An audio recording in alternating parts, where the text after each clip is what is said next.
to the dynamic learning hub of XLR at Andheri East. A prime spot conveniently located at just a 5-minute walk from LIC Andheri Metro. In our journey of over a decade, we have proudly trained over 2 lakh students. We have also been recognized by Deloitte, Silicon India, and other accreditation bodies.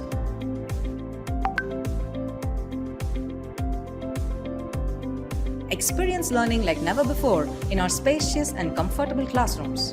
With high-definition projectors and state-of-the-art acoustics in place, we ensure effective learning even to the farthest point in the room.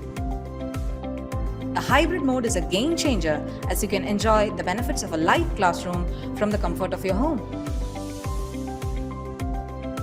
Even if you happen to miss any classroom session, you can still attend the same session with the same trainer at the same time at your convenience, maintaining consistency in your learning progress.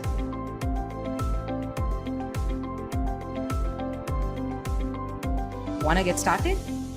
Join us for a demo or career chat over a cup of coffee at our Andheri branch.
Yeah, hi guys, good evening. So, Zoom participants and YouTube participants, very good evening and welcome back on the second week and day 6 of this training program.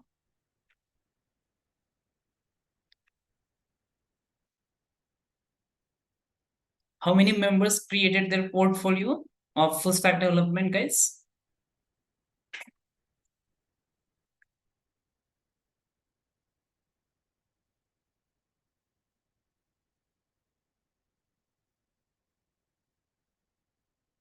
How many? Okay, so somebody's raised hand. Akanksha created. Others? You're done, guys. Or Saturday, Sunday only you enjoyed and that's all, huh? In school hurts like Monday to Friday. We have to go to the school again Monday. We'll take the bag and come back to our school, right? You're not doing such kind of the things, right? Okay, so Richard James done, Swarali Patil done. Others, what is the gap? Why it's not done? Guys, we're done with the full stack development project for 10 hours, mini project. We're done with the end-to-end code from basics to advanced. Okay. Aksh also done. Swarali Patil done. Okay, great. Others, guys, chalo, quick. I want answer from each one of you. You're not saying good evening as well. Monday always need to be with the motivation. Why such laziness, guys?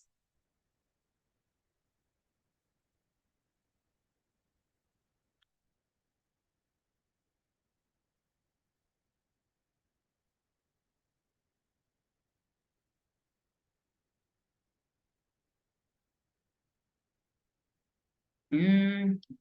Okay, Mahalakshmi is also done. Okay, great, no problem. So, dear students, we are successfully done with a full stack development project, mini project, right? And as we committed, we are going through a ML and AI as well. So from today onwards, we are going to start with machine learning and artificial intelligence. So some of us are done with session, and today we have a Hari sir with us.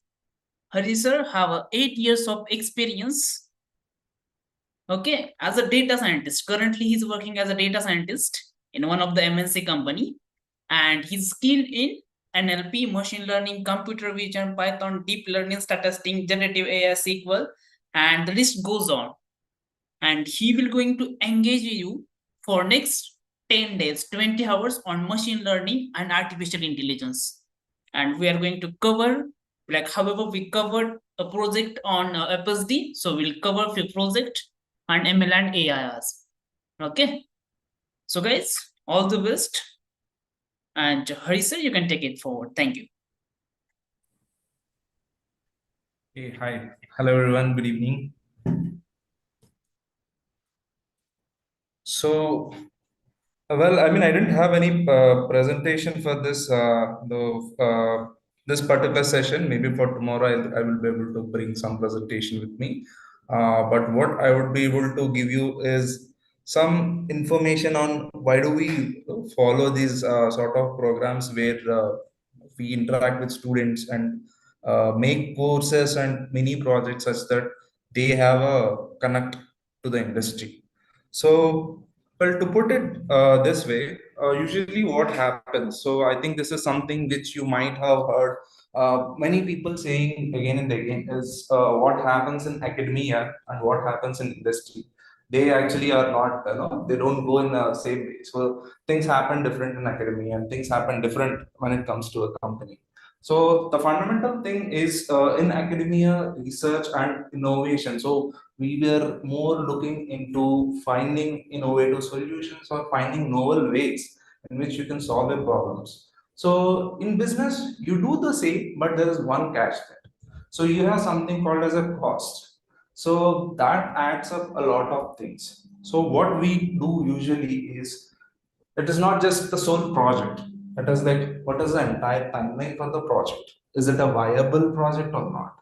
Would we be able to execute it within a specific time or not? So all these factors matters.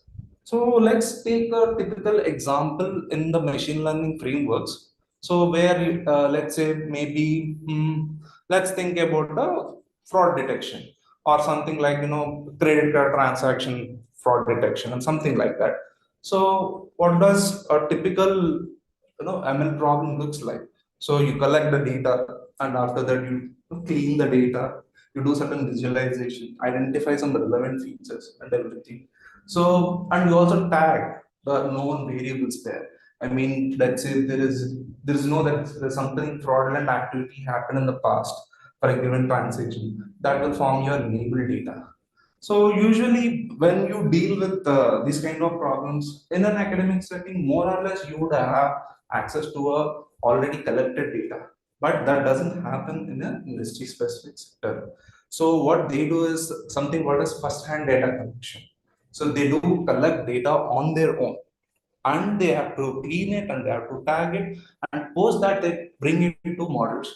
So during these processes, a lot of errors happen, and how this errors can propagate into the final stages of the product.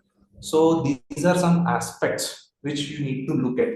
So that is something which you would find it different. So you don't have a most of the time you might not have a direct data set. Whether if it is a simple regression problems, well, definitely you would have a regression variable there, which is you're trying to predict something like house sales or something. But a lot of times you wouldn't have those variables defined for you, and you need to define them for yourself. So that is one difference what you would find in an industry and here, and how do you make realistic timelines on delivering projects. So far, any doubts, or am I audible or anything like that? Any issues with my audio?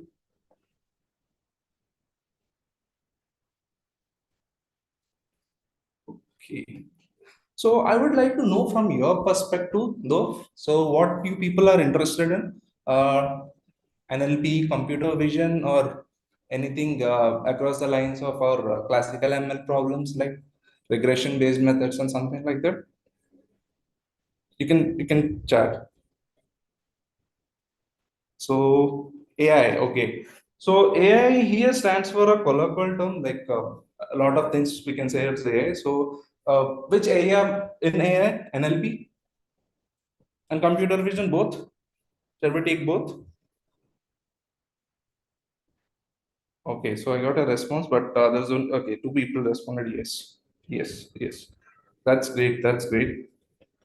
Okay, so let's think of two practical scenarios where you can use NLP and computer vision. So maybe think of something like no. Um, huh. So let's think about this. So let's say you are a company where you have lots of documents, and you have a pool of documents. So people, some big companies like Fortune 500 companies will have millions of documents with them.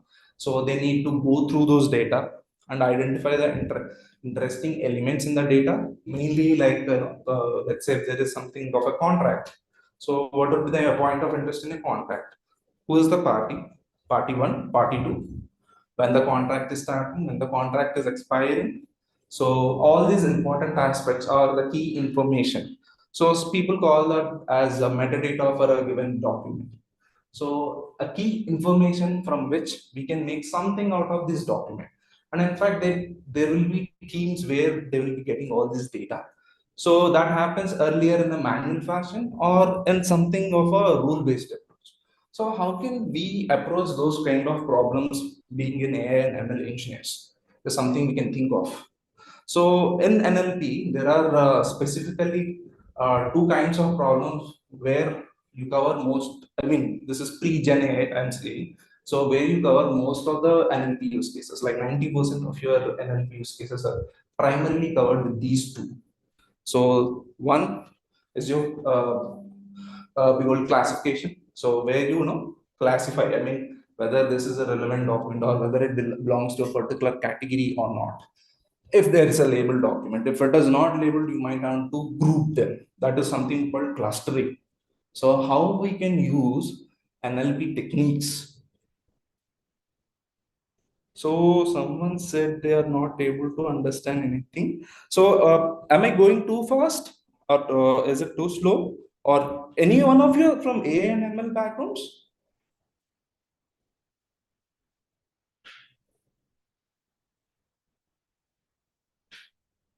Okay, so you people are new to AI and ML, right?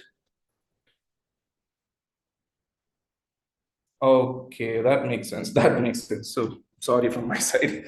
Okay, so first of all, I think I'll give a little intro of what artificial intelligence is, what a machine learning is, and what is this data science is. So data science, if we see, the term didn't existed from long back. So people earlier, they used to be statistician and econometricians. But the term data science is something which started lately being used in the industry. So what people do in data science, they will have statistical models through which they apply those models on a data which is of their interest, and they find hidden relations among the data. Let's say, think of an example. So I'll give a very basic example here. Think of a case where you're trying to rent a house. Let's say people are from Hyderabad, let's say people are from Bangalore. So Bangalore is known to be very high in rents. And what are the other factors which you can think of for a rent of a given apartment or a property? Let's say if it's an apartment, any guesses? What would be the primary thing in deciding the rate of apartment? Yes, exactly. Carpet area. So boiling it down, how much square feet the entire apartment is, whether it's a 2 BHK. No, I'm not sharing my screen. I'm only, as I have said, I haven't done any presentations for this session. So I'll be going over what this AI and ML is, and how we can use some of the techniques to solve some problems. So yeah, I don't have a presentation yet. Maybe for the next class, I'll get some presentation ready. Is it fine?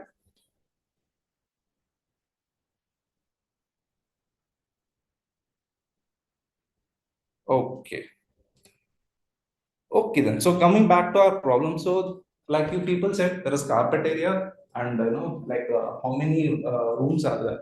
So for a same given room, if someone is looking for an extra room, though with less space, they might be looking for a 3 BHK instead of a 2 BHK. So all these variables are variables that decide the rent of your apartment, and the locality is one, and whether it's a society or not. So all these aspects of a particular I mean, what we call them as attributes of a particular house, or particular variable here. House rent is your variable which is getting affected by all these variables. So that is why this house rent is called your dependent variable, and these things are independent variables which are controlling the price of your apartment. So guys, so what data scientists do is something very much in these lines. So they identify what are all features, or what are all variables that can affect your your no, your metric, or I mean, I wouldn't say metric, your point of interest. So someone who is looking at selling the houses, they will be looking at this. So what variables would affect that? So that is the entire process of data science: identifying the variables and finding the relation of these variables with your target. So that's what features and targets. What features are going to affect your target? So that is essentially what people do in ML and data science. So here, what I have given is a very basic example where things are very much clear. Let's say if we go for something a little bit more, let's say like a natural language or an image. So take the example of an image. So we know, because we have seen cats and dogs from a long time, so we know what is a cat and what is a dog. But how do we teach that to a machine to identify whether an image is of a cat or a dog? So this is where there is a very advanced set of two algorithms called CNN models. So these are the models which are used to identify these things. So when people talk about computer vision, they usually go with these kind of CNN based models. So another example is in the natural language. I think this is something what you people might have heard, and I think this is the hello word for NLP. There's people call it as sentiment analysis. So this is actually an interesting one. Let's say you are trying to make an ad campaign. So let's say if you are having a college fest and you want to make an ad campaign for your college fest. So you wanted to know what type of what we write and how people are reacting to that. So whether are they reacting positively or they are getting trolled or they are getting a negative feedback. So in those scenarios, we cannot sit and go through all these tweets because yeah, there will be millions of tweets, and we cannot manually set and identify this as okay, this is a positive tweet, this is a negative tweet, and everything like that. So in these scenarios, we use some advanced techniques of NLP where it actually tries to understand the structure of the language, and through understanding what people are writing, it learns the pattern and it will identify whether it's a positive or it's a negative one. So that is one example. So far, am I clear? So someone said no audio. So am I not visible to? Sorry, am I not audible?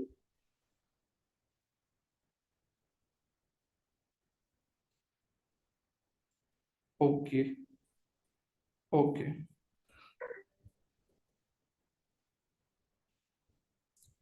So until this point, did I make sense of what people like in the AI and ML domain does?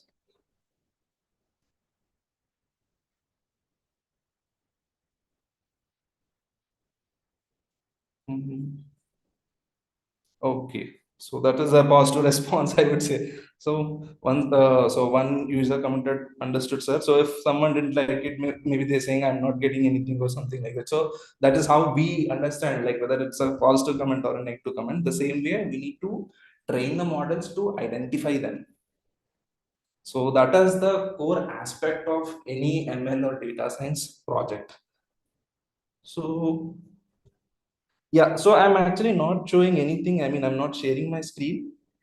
I don't have a presentation with me. So yeah, maybe tomorrow when whatever we wanted to finalize on few topics, once we finalize on it, we'll present what are the topics. So yeah, so I think I wanted to know from you guys which topic you will be more interested in rather than me coming up with the topic and just showing it. So through this process, we will walk through the different steps what are involved in any AI or ML project and how do we do that. So that is the main agenda for this one. So any doubts on that?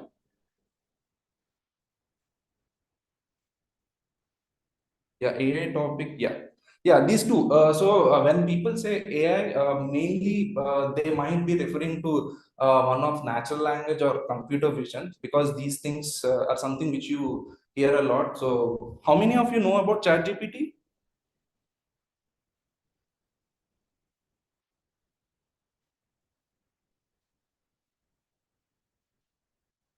Yeah, definitely. You people should have heard, right? At least, yeah, it would have been a very help for solving some unsolved assignment problems also.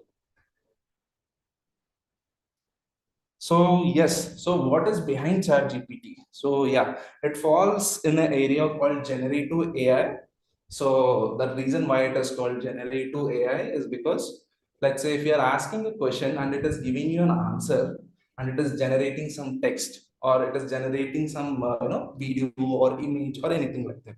That's why they're called generative AI. And the one that is generating this is actually an AI, not a human. That's why it's called generative AI.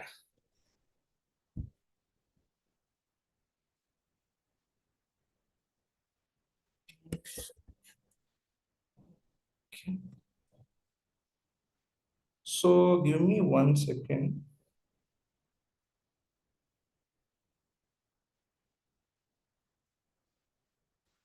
So Chandana Polishetty XLR. So I need anyone from XLR here?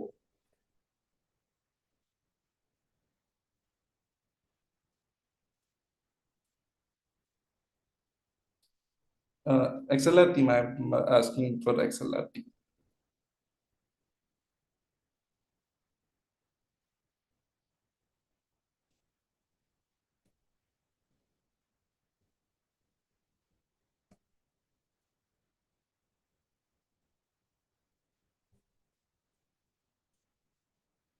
Seems like XLR team is on mute. Okay, so let's think of a realistic timeline for few of the projects what we have discussed.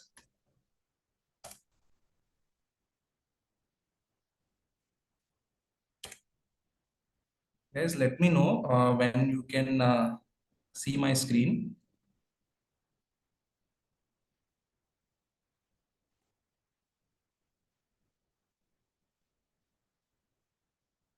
Is it visible? I have shared screen with you. Okay. This is just a notepad.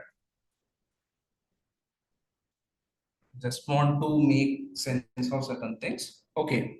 So let's divide our projects into two areas. So as you people said, you are interested in AI. So list of AI projects. So let's see how many we will be able to finish it in our time. So one is in the area of natural language. Second one is in computer vision. So this is sometimes also called NLP. You will have hear this particular one. This is called CP, computer vision. So, mhm. Okay, so in NLP, like I mentioned, if anyone is looking at the starting NLP, the very first one what they will be going through over is a few topics of NLP. So I wouldn't be going very deep into NLP topics as you people are new to it. So I'll be explaining so few fundamental concepts of NLP, something like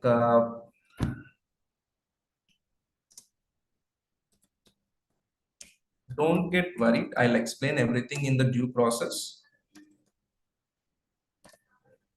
Something like these things.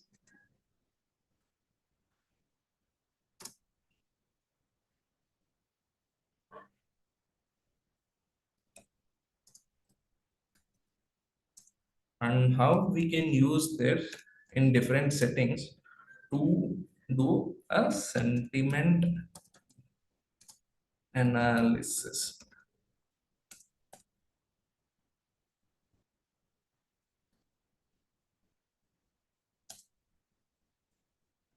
And when it comes to computer vision, this is something we need to look at CNN, the core of whatever we build in this one. And let's keep things simple in computer vision. Image classification.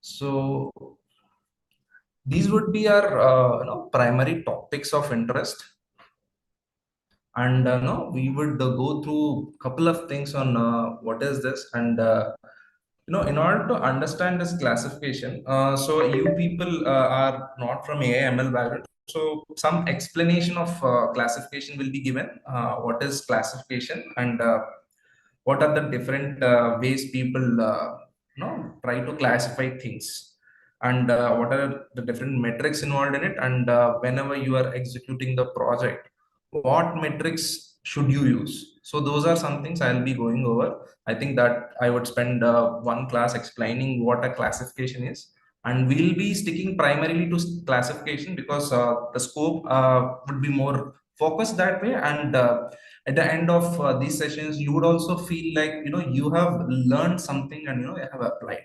So that is the reason I would stick both in NLP and computer vision only on classification task. Reason being is this is like the most used use cases in the industry. So we'll be going over certain data, and we'll try to build a small network and train it and use it to identify this cat versus dog or any other classification.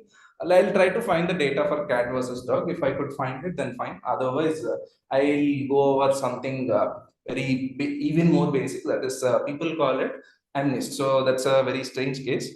The idea there is to predict whether a given handwritten digit is what I mean from 0 to 9, what it belongs to which one. So I think that is like the hello world for your image classification using CNNs or any neural networks. So that's an interesting use case, and you would see how these neural networks are able to identify something so complex.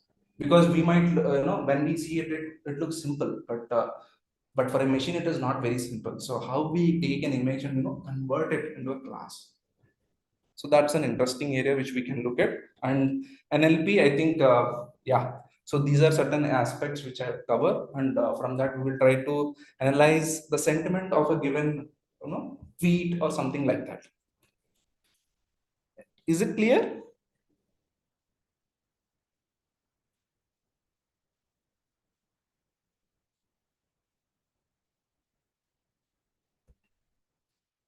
Okay, because that I think these two would be a more realistic timeline for us. I think, like I said in the beginning of it, so with a short duration, we need to achieve something like we need to solve a problem, and we also should feel like okay, what we are solving, we should know that what we are solving.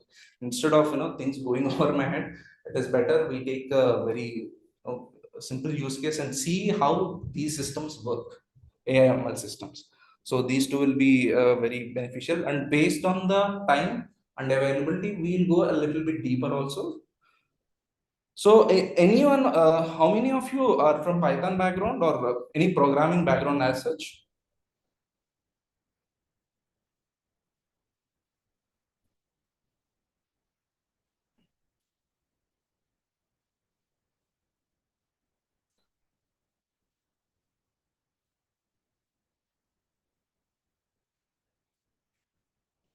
Okay, so someone said C, but most of the implementation what I would be showing will be in Python.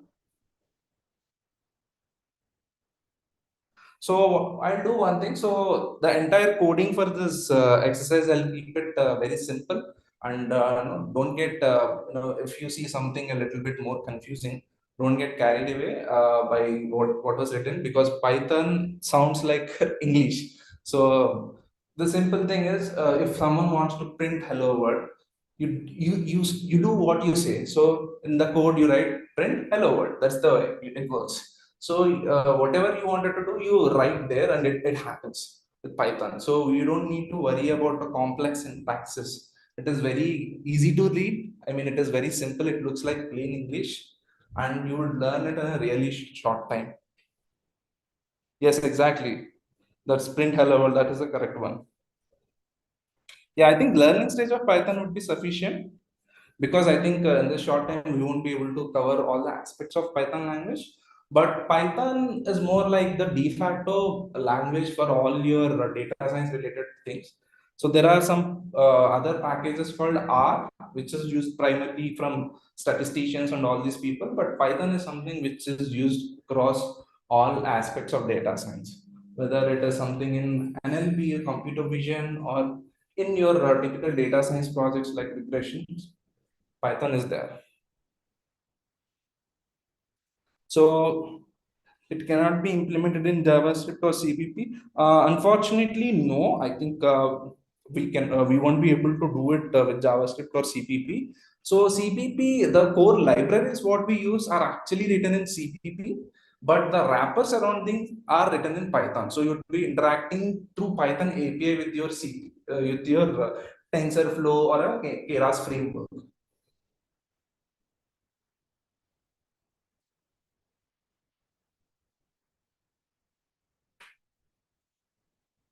Okay.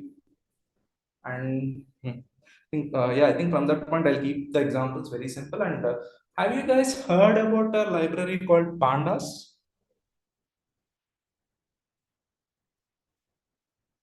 So someone said they are from commerce background but excited about AI. Yes, definitely. It doesn't matter what background you are from, because I think we have seen a lot of places where people from different backgrounds learn data science. And data science is not always coding. There will be different roles for a data science. So in certain roles, you might not need to, code a lot. I mean, you have to touch minimal code. But someone, I think you said from commerce background, right? So someone with a different background is required. So in those cases, yes, definitely you will be the ideal candidate there. Yes, exactly. Pandas is a library in Python. It's an excellent library for loading your data. So basically, what happens is, for doing all your data science, the critical element is data. So how do we get this data? Usually, it can be stored in a tabular format in your typical RDBMS databases, SQL databases, or you can export it and save it in a simple Excel file or a comma separated file. So in order to load this data into your machine, you need a very robust library, and Pandas is that. So I'll be going over Pandas also, and with this, how you can actually do visualizations. In fact, it will give you a lot of data where you just link it with any visualization library, something like Matplotlib or Seaborn. These are very excellent visualization libraries, which you would use to do these plots. So you would be, yeah, I would be going over some information about pandas, some information about Matplotlib, and we'll be solving the use case for sentiment analysis. So how does that sound? It sounds good. Interested? Exciting?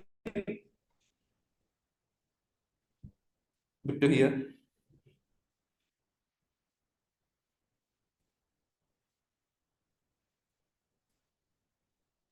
Okay. So as this is the first day, I'm not bringing any slides, but apologize me on that. I would definitely, try to find the right slide for the class, because the first session I wanted to interact with you people and to know where are we, so that I know where to begin and what use cases would be more ideal for you guys. Yeah, sounds interesting, right? Yes.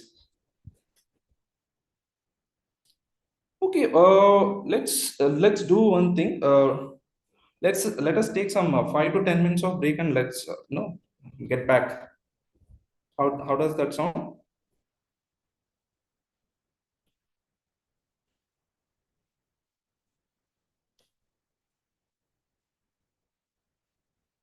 You guys don't want to take a break?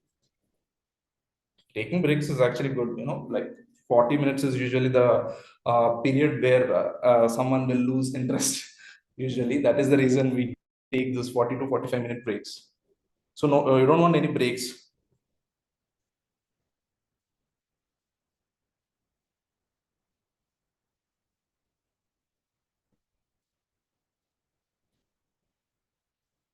Okay.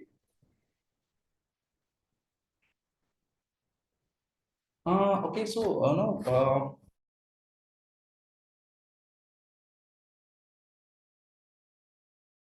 Actually show you.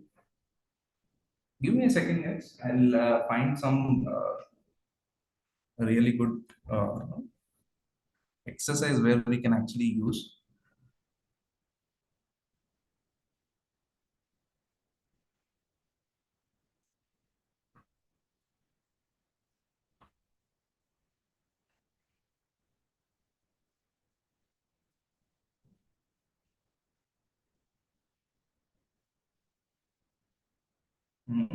Okay.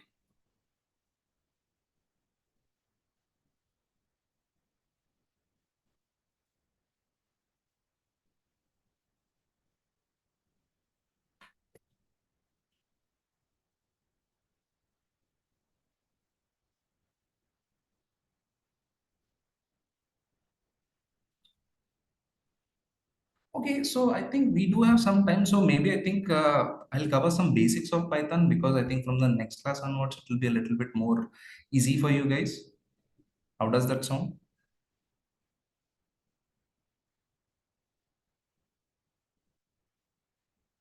Okay, we'll start sharing my screen.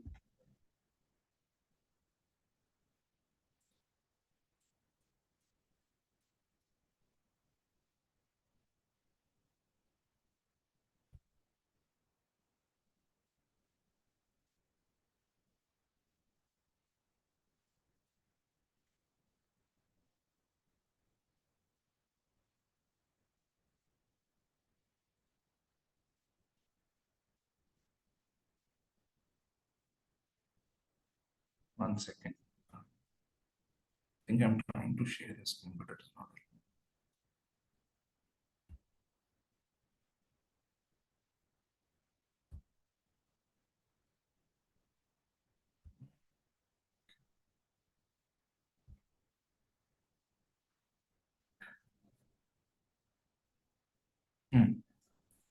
Let me know when you can see my screen.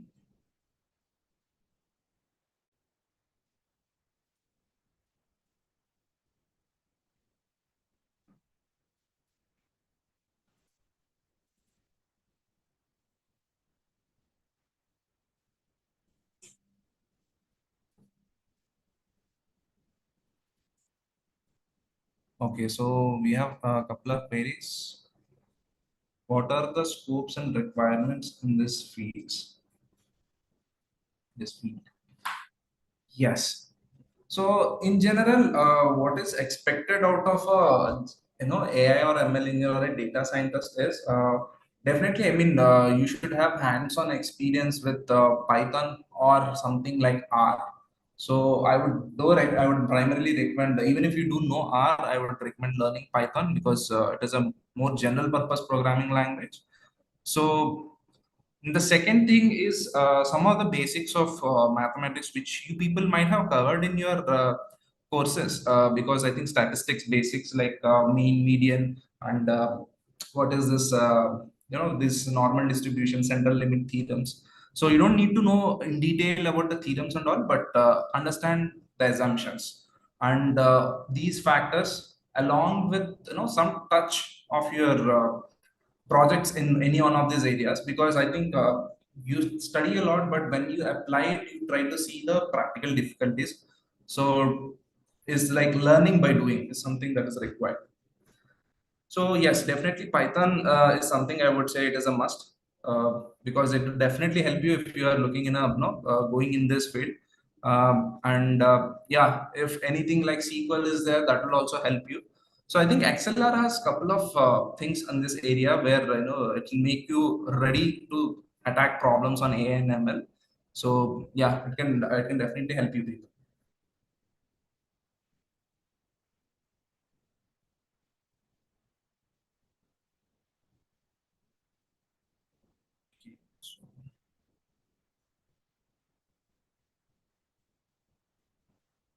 Okay, so let's start about a very basic introduction to Python.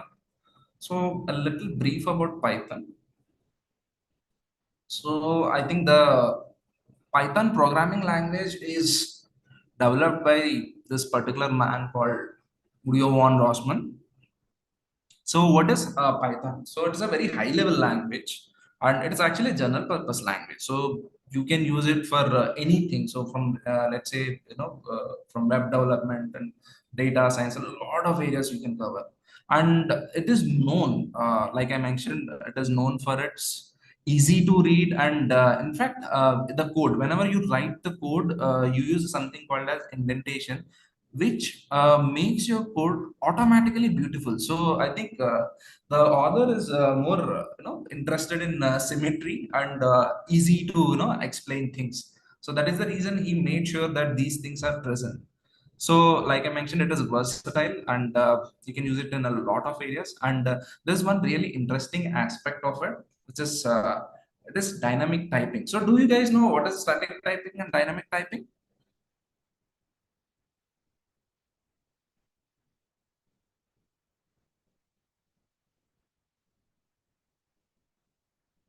Yes? No? Any answer? Okay, okay, I'll go over it. Okay, so I think some of you dynamic, no, I hear that dynamic doesn't mean random numbers, so this is specific to your programming language concepts. So some of you said you have worked with C, right? So in C, when you write something, let's say if you are declaring some variables, you have to specify what type of the variable it is. So let's say if you are defining a variable A, you can't just define a variable. You need to define it with what data exactly. We don't need to specify any data type. Yes. So, but yeah, in C or any statistically, sorry, static type, sorry, static A static type programming language, you need to specify what type the variable is, and it can only take that format because it allocates, because int will have a different memory, float will have a different memory, so you can't take a float and put it in a int place. So which is even true in the case of Python, but how it actually gets over that is interesting. So that is the reason Python is not you write the code, you build it, compile and run. It doesn't go like that. This is something called as an interpretable language. So there is actually an interpreter, Python interpreter we call it. So what it does is you write the code and it takes the code and it tries to interpret. Okay, if you are giving a variable and while running, no, for the place of a, if an int comes, then it will define the type as int and it will do everything on its own, and it actually does that. So that is one reason why people might say Python is slower, but it is a compromise between flexibility to speed, execution speed. But if you are prototyping anything, Python is very good because you can prototype something really fast, test it, and see if it is working or not. So that is the thing with Python. And when it comes to library, oh my god, I mean, there are lots of library supports. I mean, I being from data science background, I could see a lot of libraries linked. I mean, if you go 10 years back, you wouldn't find, I mean, maybe 15 years back, I'm a little bit old now. So maybe if you go 15 years back, you might not, people, when people say statistics and everything, they used to say something very complicated, like, Statistica and all these things. But now, whatever you can do in that, you can simply import few libraries and do it in Python. So that is the beauty, and in fact, it is because of these open source contributions we are able to, take data science to that level. So without further ado, let's start with the one very basic example. I think Hello World is something which we all use. So maybe I think I'll no. You people don't need to try it out at your end, but maybe we can see it, like, okay, how things are happening. So just for the record, what I'm using is something called as Colab. So you can search in internet for Google Colab. So Google Colab is something where you don't need to install anything in your laptop or device. So it is on the web, so it is easy to use. So what you need to do is just search Google Colab, and it will give you something called as notebooks. So the thing is, you would hear this word notebook a lot in data science, because I think data scientists like to keep their notebooks rather than long code repositories, because they want to see the output at every cell and make visualizations out of that. So that's where you would hear this word notebook. So you can create a new notebook, you will get an option to create that notebook. And after that, I have named this as intro Python. So you can connect here. So this is something which you can just if you click connect, it will automatically assign something to you. Let's wait until it gets connected to something here.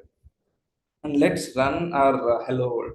Like I mentioned, Python is like simple plain English. So if you want to do something, if you ask it to print hello world, it is just print hello world, that's it.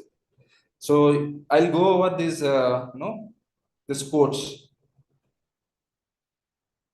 Yeah, that's it.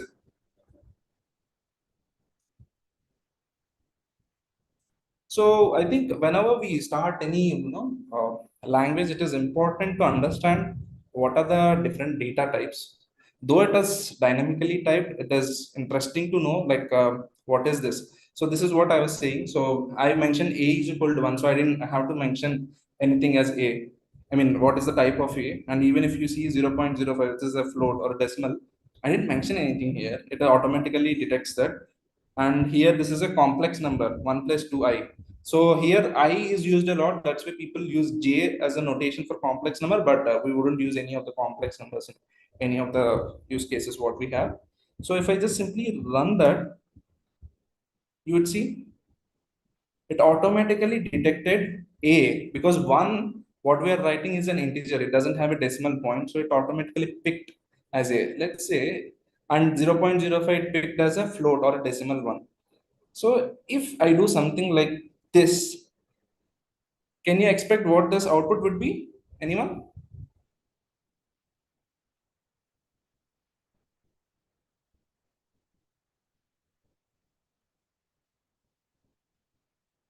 Yes, am I clear? Exactly. Yeah, it is going to be float. So just look at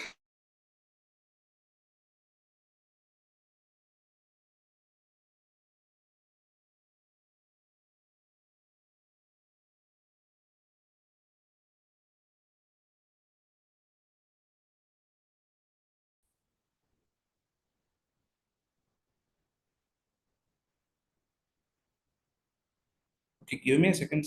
Seems like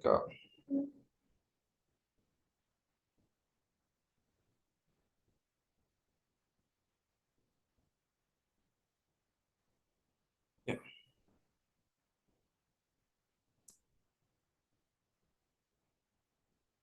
See, so that is how it interprets particular data type.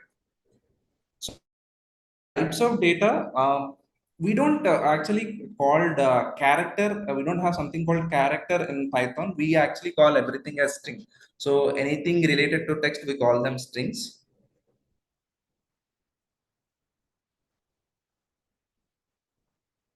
And well, I mean, in any programming language, what we intend very arithmetic operations. So if we want to do something very simple, like do some addition in Python, it is very straightforward.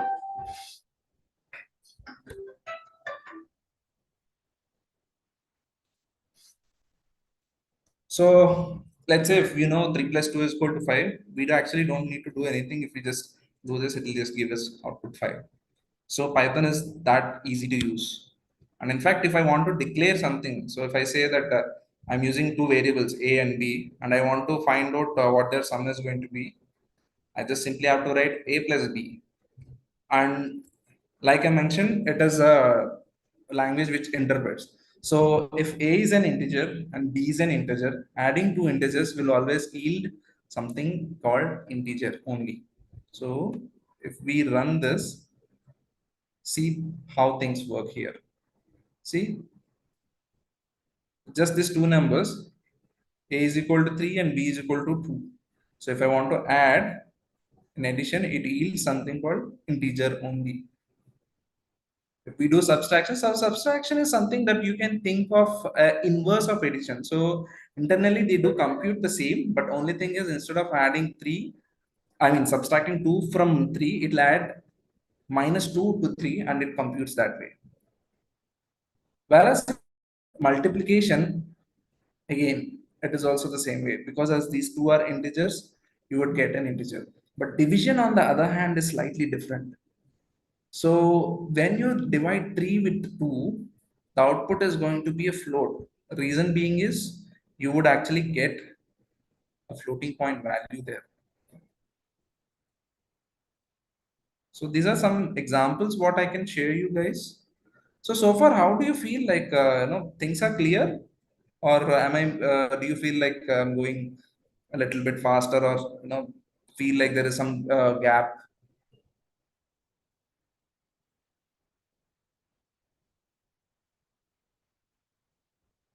Things are clear. Okay, so that's good thing here. Okay, so it's a positive sentiment, huh? Let's let's go over something. So we can definitely go over what modulant is, what division is. So these operators are still the same, what we see in any programming language. So how do we write exponents? So if we want to put power of something, so how do we write it? So modulant operator, I think these things you people might be aware of, or if not, these are very much basic algebraic operations which will be present across all programming languages. So I think Python, as I said, it's a general purpose programming language. You could do similar. So I would be more interested in something called a string. So here we have done something called print hello world, right? So what it actually yield is hello world. But I did something strange. So I kept something like quotes, double quotes. So what does this double quotes mean here? So, like I mentioned earlier, in Python, we don't see, we might have this char variable and everything, but we don't have anything like that. Everything which is a piece of text is taken as a string. So if I define one particular string like hello world, if I say a, it is also string. So there is one single data type that handles it, that is string. So string needs to be in these double quotes or single quotes. So that is something you people need to remember. So let's try the same example. Let's print AI.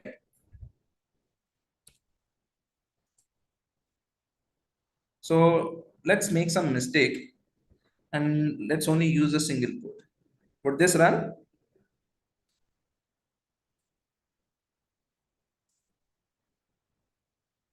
See, it gave syntax error. Yes, exactly. You're right, Tejashri. So this sort of requires a symmetry because we have started this string with the double quotes, but we didn't close the quotes. We left it open-ended and just invoked a single quote. So that is the reason it failed. So if I start with a single quote, will this run? Yes, it will run because I have started it the string and I have closed my string. So this will run. So then think of a case. I'll give you something. Someone wants to print something like this.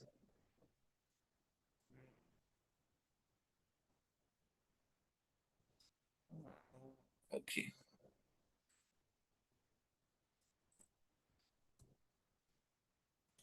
okay, I'll write it here.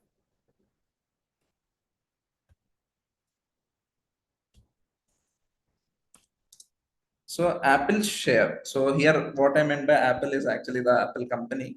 So if you want to print something like this, Apple share. So would you be able to print?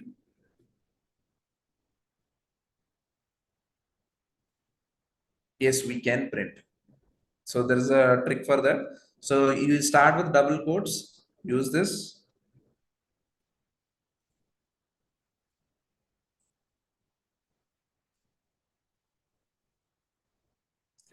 like this.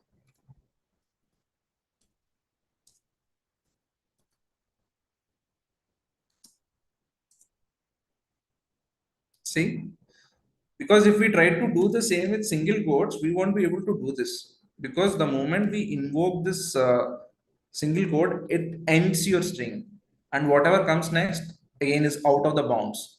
So that is the reason when you know when you want a double quotes to be present inside and everything else to be in the outside, you usually use this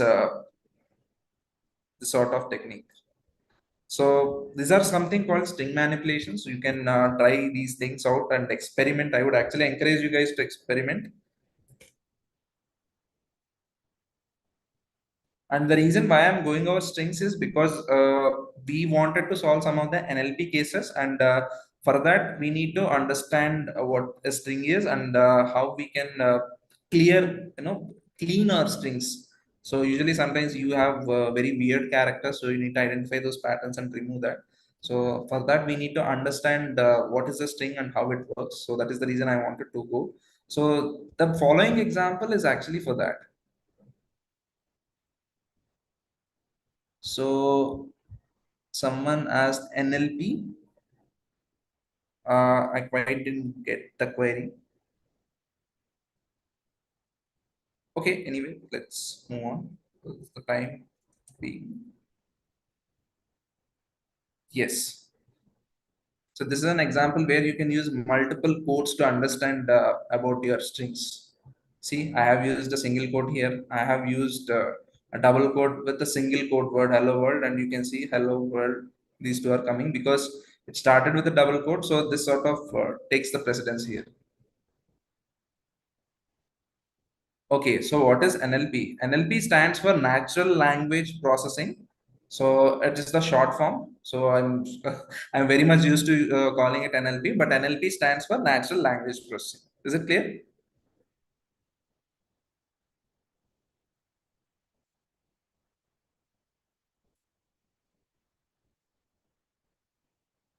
Okay. Okay. Hope I'm able to create some interest for you guys. Hope I'm not boring you people.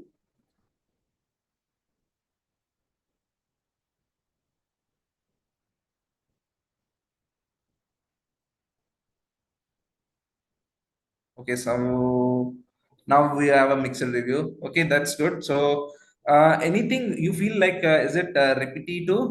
Okay, okay, okay. That makes sense. I think if you already have worked with Python, this particular Python intro would be a little bit boring, but there are people who wanted to learn about Python, and I think that would be very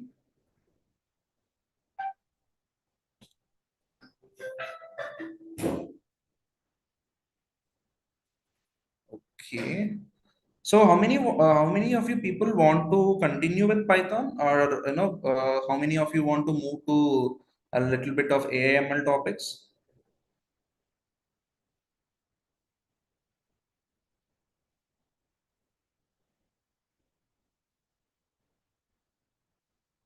Okay, okay. We got most of the votes for AML, and few people are asking for Python. Okay, so what should we do? Okay, in AIML, what are the topics which you people would like to know?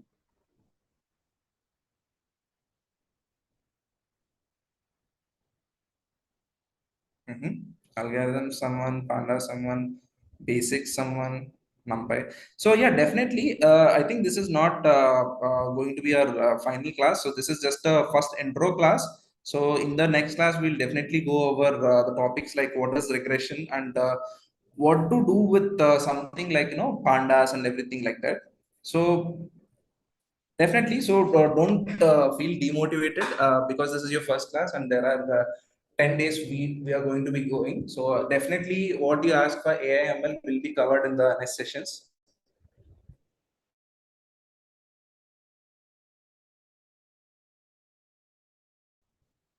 Okay, basics of AI. Okay.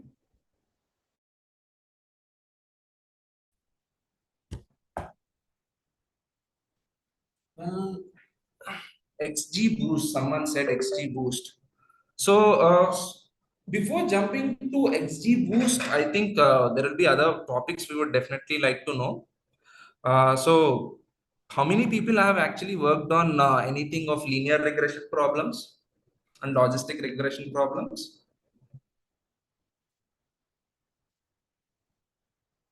Okay, so I think one of you I think knows some data science and ML. So I think definitely yeah, I can understand you why you would feel bored.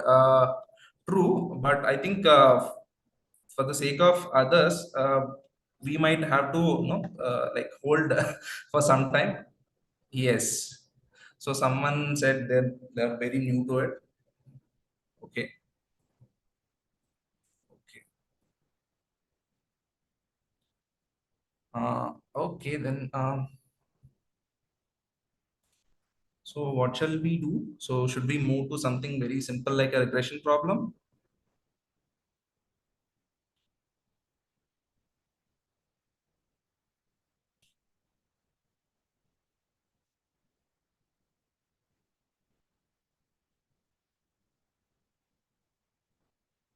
Okay, so I need more words, guys. So do some real world data set problem. Sure. As of now, I might not have a data set directly with me. Let's think of what data set we can use. So, what is that you want? You guys want to look at like the foundations of linear regression, or more of a practical linear regression? So maybe like I can go over a problem and solve it with a linear regression and show you something. Okay, foundation, practical. Again, we have a split bracket, practical, practical. So most of you people are actually going over practical. Okay, so someone said, please let's continue some of our new to this. Okay.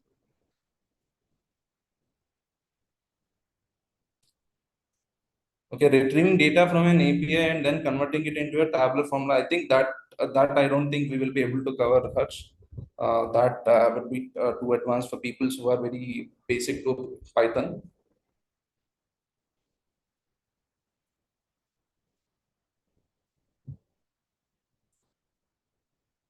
Okay, so anyway, like with the intro of Python, I think you would definitely be able to find some resources for Python.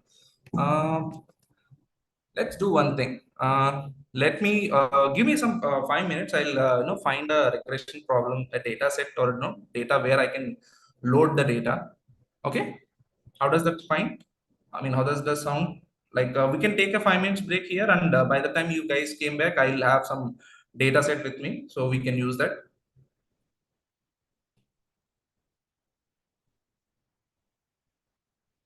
Okay, so I'll stop my screen share now, and you people can take some break, some 5 minutes, and we'll be back by 8:20. And I think we have enough time to cover one. Yeah, so someone felt happy for a break. Yeah, go guys, go. Otherwise, let's do something. I think we do have time to cover one regression prop. Yeah, brief intro. Yeah, definitely I'll do that. So I'll do it with a linear regression problem. So you guys take break, and by 8:30, you people can come back. I think we have sufficient time to finish that. Okay.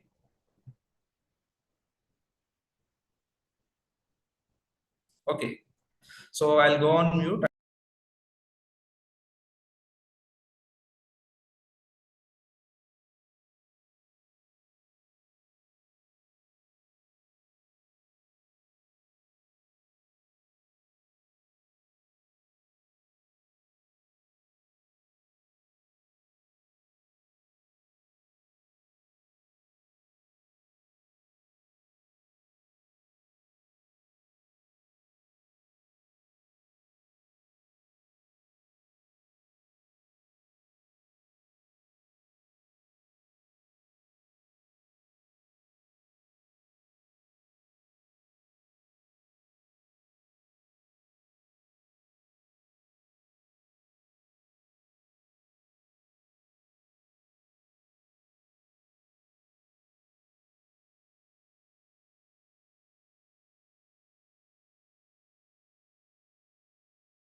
So guys, are you back?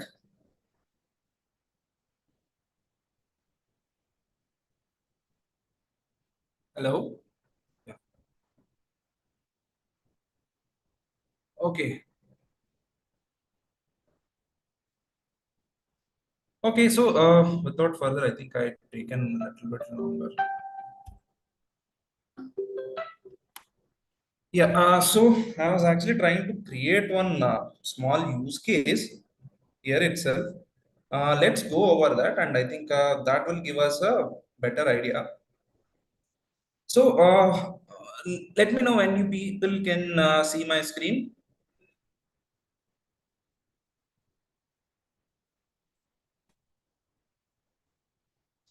Okay, so a we'll go over a very basic example as the rest of the people might not be very much aware of it. So when we say linear regression, here the example I'm taking is just one variable where x is called independent variable and y is called a dependent variable. Let's consider a very simple curve of a straight line, which is y is equal to mx plus c, which most of the people might be aware of, which is the equation of a straight line.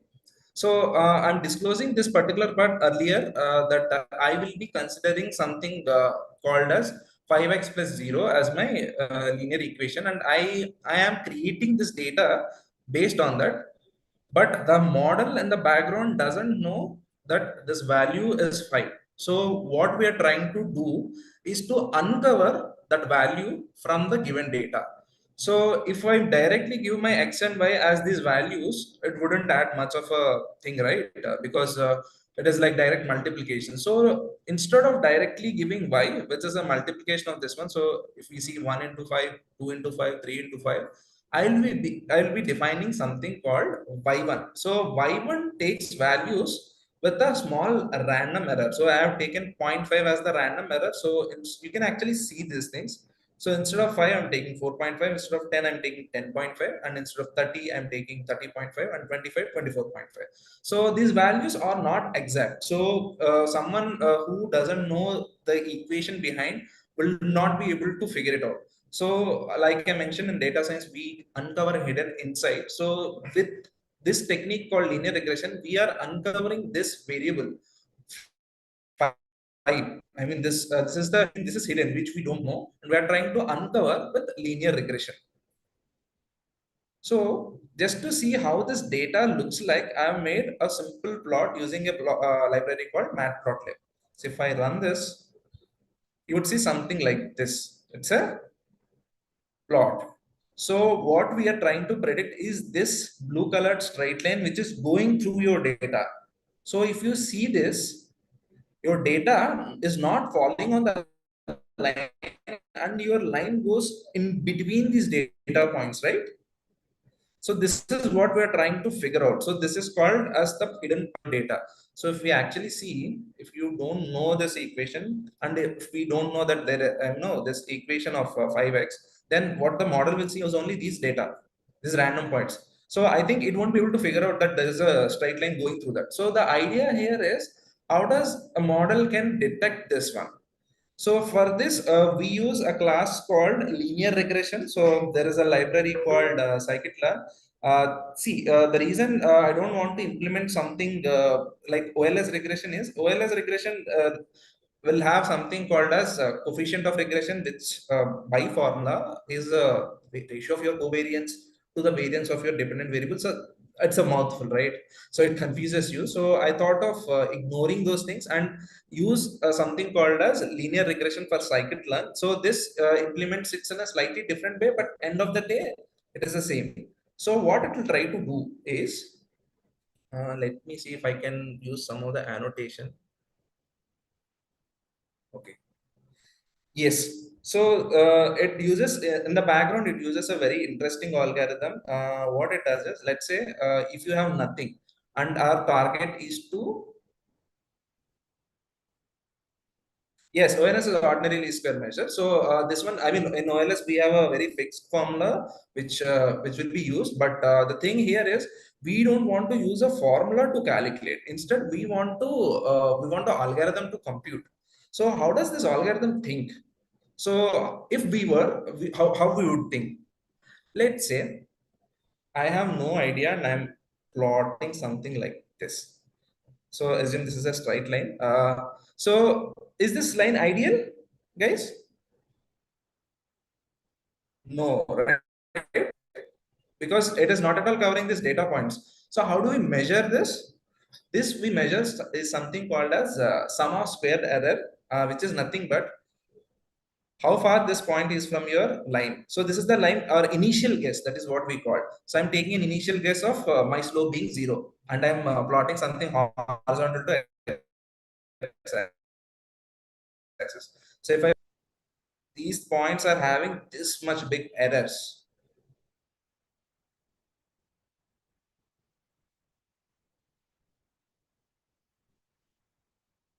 right? So what sum of squared errors does is,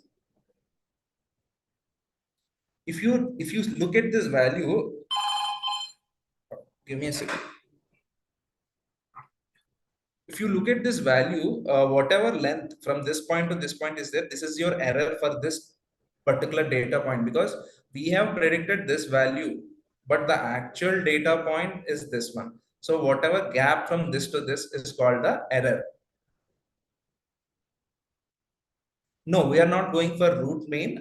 We will be taking something called sum of squared errors, and from that also you can go into it, because if you see root mean, you take sum of the square errors and you divide it by the total number of points, right? So whether you use that or sum of square errors, the end result is going to be the same. There is not going to be any difference, right? So did I clarify your question?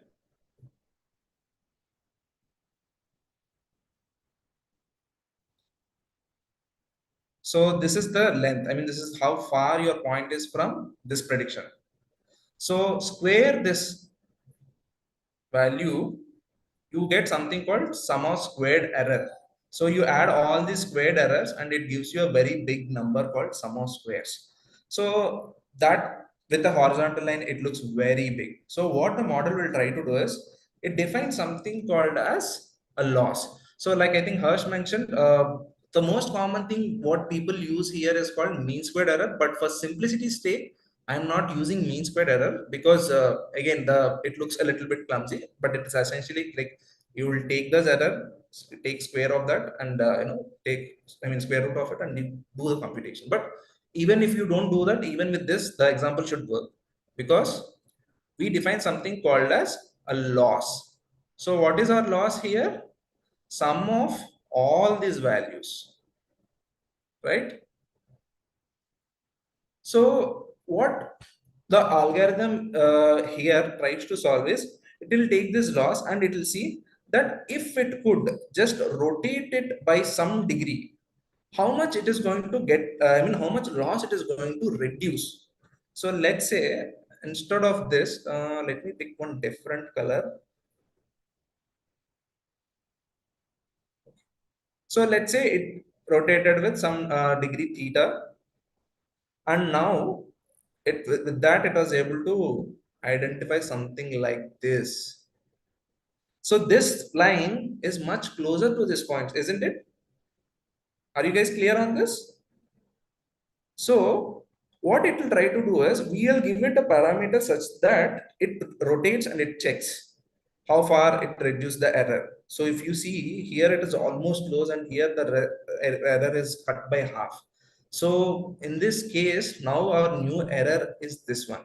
So if it rotates in this way, it has a positive benefit.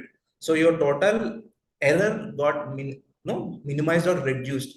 So what people call this as gradient descent. So I'm not going very deep into it. It is just only superficial, but this is the fundamental idea of something called as gradient descent. So yes, you people are asking about the algorithms. So number one algorithm what we use is gradient descent across neural networks or anything, or even a simple linear regression from scikit-learn also. It uses these set of algorithms.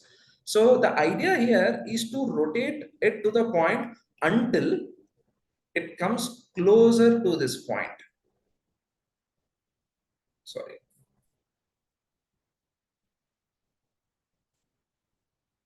You guys understood what I said?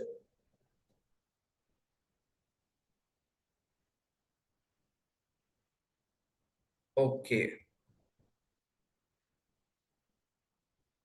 So let me clear this drawing first. It is making things even confusing. Okay, so that is our goal, right, guys? So in the background, it rotates it, it checks for every iteration, and based on it, it will slowly increment. So there will be other parameters called learning rate. Once you actually go deep into it, we will cover all those aspects. But for now, let's assume that it will try to rotate and it will try to see whether is it doing better than its previous iteration. And how it is doing it, because it is tracking something called as an error. So here I am taking as sum squared of the errors as a tracking metric, and by tracking that at every iteration step it will try to reduce its error and move closer and closer to its objective. So that is what this linear regression does. So guys, here if you can see, I'm converting it something called a numpy array, which we'll go over it. But for now, don't mind, because scikit-learn expects it in a certain format. So if we look at this one, the model I'm using here is linear regression. And if you carefully see, what is the data I'm using? I'm using this scatter data. I'm not using the actual data. So what it does in the background is it compute, and it will try to predict what is this, line. So line, I mean, sorry, slope of the line and intercept of the line. Here, intercept is 0. So let's see what it will predict for the slope and intercept. Shall we run it? Okay, let's run this and see.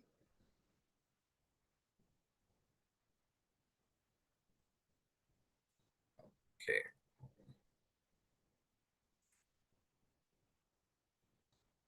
So it just finished. So as the data is small, even if the data is a little bit big, this one is really fast. So we'll run something called as coefficient of regression, which is your slope m. As you can see, 5.08 something. So it is very close to our initial guess of 5, right? Isn't that amazing? This is something we haven't given the model. It figured this out with the help of this data. Okay, so reshape, Harsh, I think a lot of people won't understand it if I go into it. So the thing is, with scikit-learn, it expects your data, because here I have declared it as a list, right? So you need to convert it into something called as numpy arrays, and it should be in a matrix format. I mean, it should have a shape function. So if I don't do that and do it, so there is something called shape. If you simply write this, scikit-learn doesn't accept. It is not, there is nothing wrong, but scikit-learn has a specific format. So if I do this reshape -1 1, so this is like a, a hack people do. So if I do it, it converts it into something of this shape. You understood the point, right? So it's a matrix, so that now it has these values 1 2 3 4 5 and 6, and you have these y values like this. So this is something which people need to use to circumvent the restriction of scikit-learn. So that's it, and nothing more than that. But yes, it is actually your x variable and y variable, just the format it looks different, so it doesn't compute anything there. Is that clear?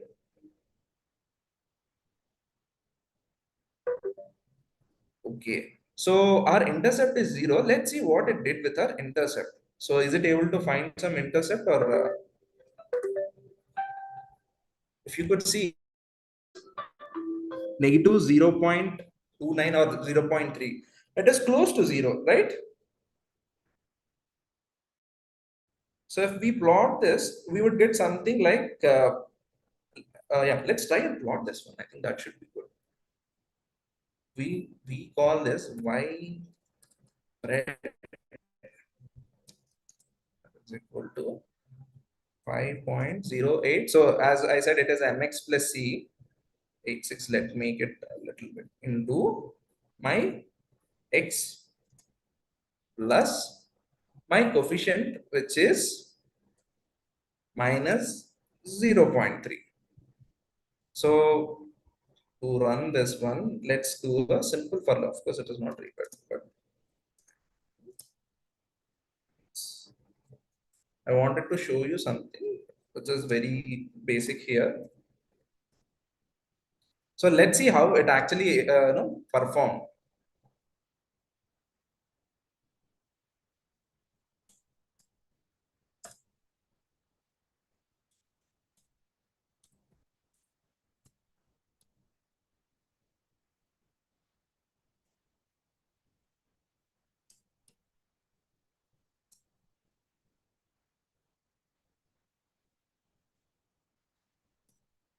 So this is called our prediction set. See? So why don't we plot this and see? So let's go back to the same thing. Let's copy this one. Let's try to plot how good the model was able to predict. So instead of y1, okay, we'll use y1 because we want to show the points. So let's plot this.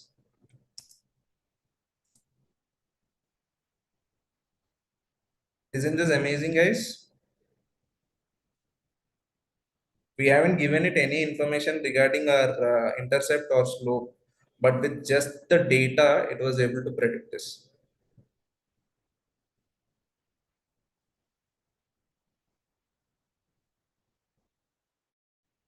So any questions until this point?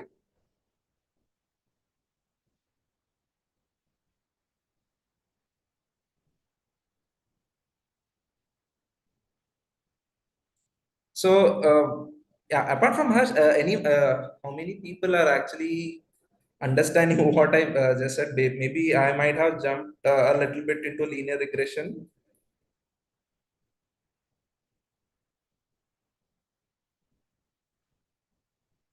Guys, can you give me some feedback? Like, are you able to understand what I just mentioned?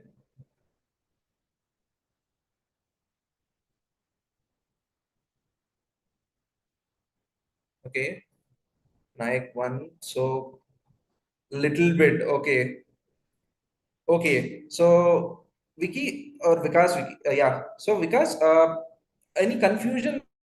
What is the exact point? You didn't get anything in that. So if you have, you can. Do we have an option to unmute your mic?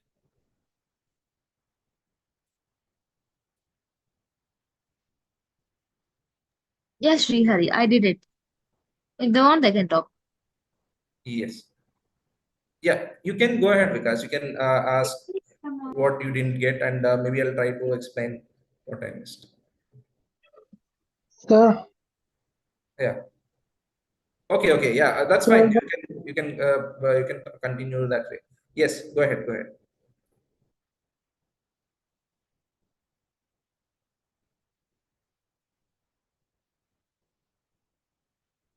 Someone is trying to speak. You guys can speak.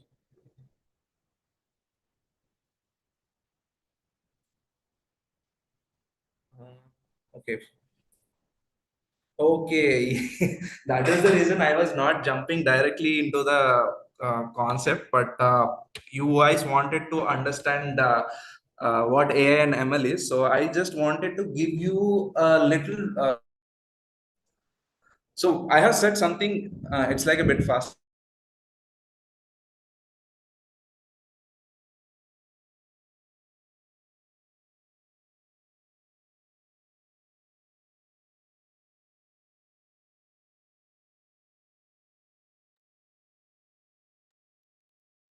I wanted to show you that what is that hidden insight we have uncovered in this example.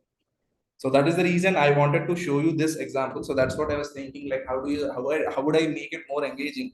So I thought of a very simple case of linear regression and show it to you guys that how we have figured out a relation. So here this can be anything. So for simplicity's sake, I have used one variable, but it can be multiple variables, and it doesn't have to be linear also.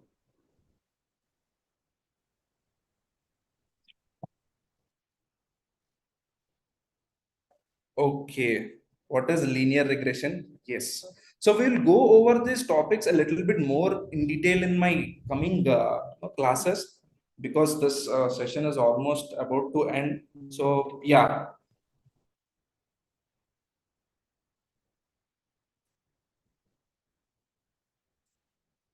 how do you guys feel? Like, I think it is a bit of a mixed response. But at the end of the day, are you interested in knowing this field?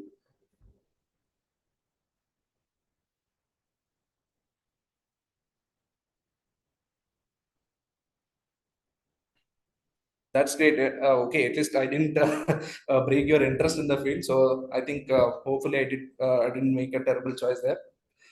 So you guys understood what I tried to do with this linear regression example, right? So we are trying to understand how we, build a very small use case. So I think in the coming lectures we would be more, going more deep into this one.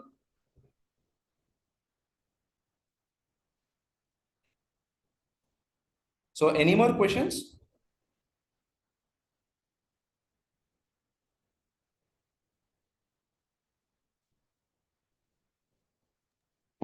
Sir linear regression का formula Come again. Linear regression का formula Linear regression's formula. So yeah, Ambrish, here the one I used didn't use formulas in the backend. So this is something not OLS regression. So if we go with OLS regression, we would compute it in a different fashion, where you take out a covariance matrix and you compute the variance, and you do compute your intercept from that. But the algorithm is this machine learning algorithm called gradient descent, we call it. So how it it comes to this point. So that's what I wanted to show you, that it internally computes something called as a loss is something which says that how far you are from your ideal prediction, and based on it it is like to adjust whatever parameters it is using and move it inch closer and closer to your desired values.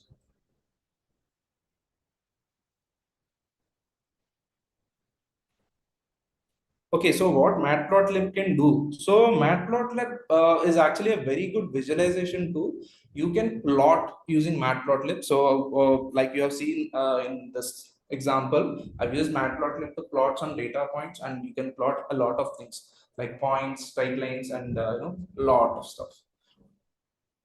It's a data visualization tool. Is that clear?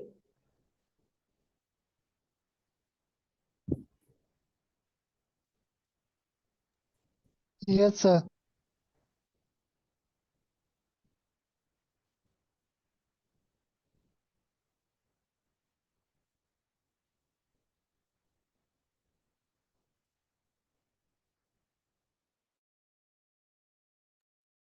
Yeah, Hari, if you are done, means we'll wind up the session.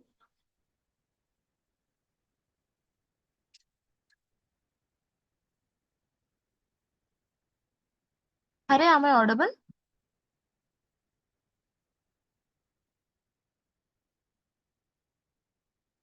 Hello. Hello. Okay, I think I also got muted, I think. Yeah, Yeah. hope you are done. Yes, I'm done from my side. Yeah, thank you. So, Okay. students, I'm sharing the attendance link. Please mark your attendance, and I have an update for you. So that tomorrow onwards, we have a session 8 to 10. Okay. So these days we have that 7 to 9, right? So from tomorrow onwards, please join at 8 o'clock. Okay. 8 to 10 is going to happen the session. Any more questions? You can ask me in the chat box.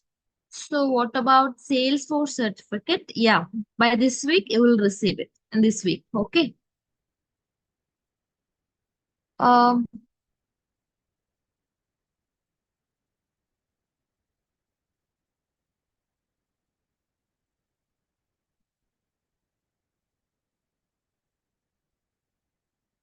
okay.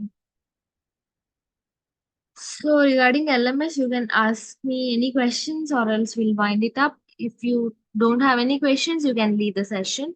So how can we receive the certificate? So for the certificate, you required 60% attendance. So this is a 15 days program, right? So you have to mark your attendance daily so that you will receive it.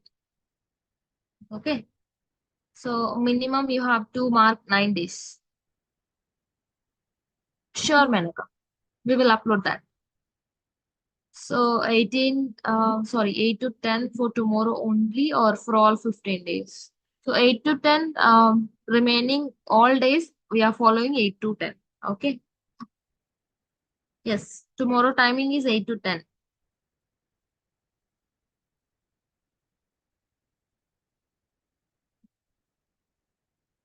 Okay, fine. I hope there is no more questions. So Kulkarni, in the starting class, we explained about LMS and how to access that. So please go to YouTube, our XLR YouTube. So there you will get it. You can watch there.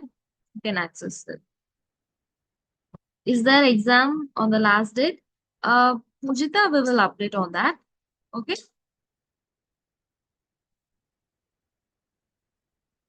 How many days the session will continue? This is the 6th day. So we have still 9 days, no? So remaining 9 days, we are following the 8 to 10 p.m. timings. Sorry, we can't able to create that WhatsApp group.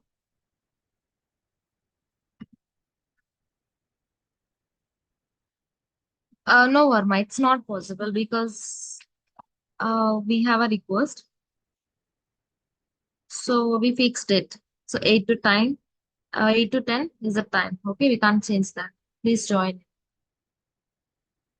Okay, fine. I hope I'm done.